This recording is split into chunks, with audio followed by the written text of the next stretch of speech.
My name is Tom Pear. I'm a 30-year resident of Fairbanks, Alaska. I joined the Marine Corps in 1971 right out of high school and got stationed in Adak, Alaska. And it was not quite the Alaska I was looking for, so I decided someday I would have to come back. The opportunity came around 1981.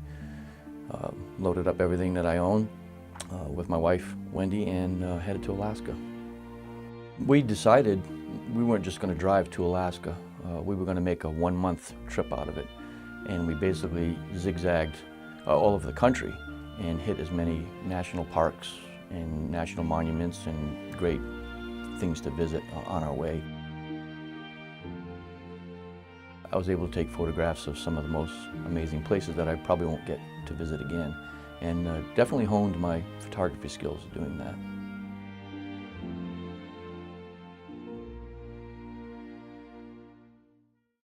In New Hampshire, I couldn't get lost. I could go in any direction and I know I would hit a road or a landmark eventually. But in Alaska, you just leave Fairbanks and you can get lost real easy.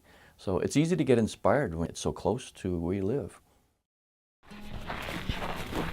A lot of people will wow when they look at some of your photographs and go, wow, how did you capture that? And you're almost embarrassed to tell them that you just got to sometimes be at the right place at the right time. If you don't get out, you're not going to get the photographs that you want. Everybody who claims to be photographers, at least, loves to take the scenics and the wild animals, which I do too, and I love it.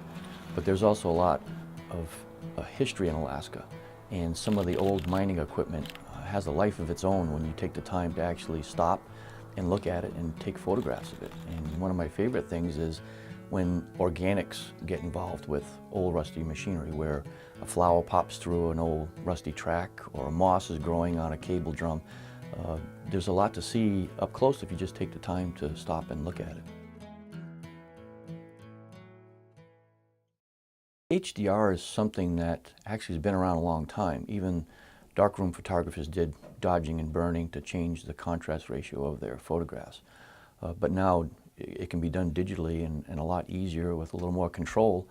And it allows you to take multiple photos of the same image, usually from a tripod so that you don't have alignment problems, and blending those images together so that you get the best detail in the highlights and also detail in the shadows. To give you a really nice, more natural contrast ratio, more of what the eye actually sees, as opposed to what the camera is seeing when you look through the lens. Machinery equipment especially looks great in HDR because you can get every little rust pit, every little detail that's not always noticeable in a single photograph.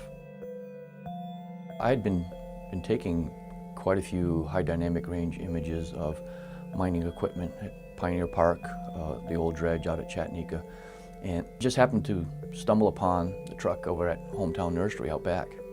And I thought this would be a great photo opportunity because it's a really cool old classic truck.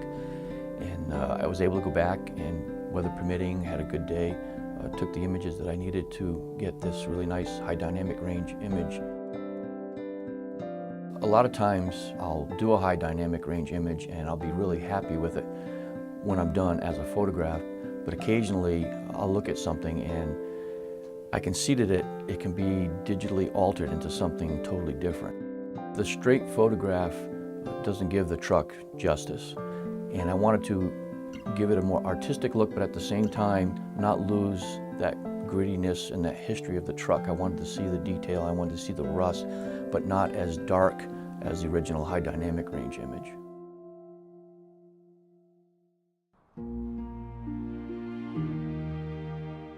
There was a time actually when I kind of got out of photography.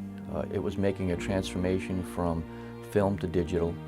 I got a little disillusioned with getting my photos back, usually always slides, and trying to scan them in and then work with them. The digital age brought me back again because I felt more comfortable with the camera. I felt like I could do more and I had more control over what I was photographing, not only on the scene and when I got back to my studio. Well, there's some amazing artists, and it's a small group of people that I think any artist would be just proud to be a part of. And so I submitted artwork, really not thinking that I had anything that was going to be stand out. So it was a great feeling for me to find out that my truck was picked as the poster for 2013.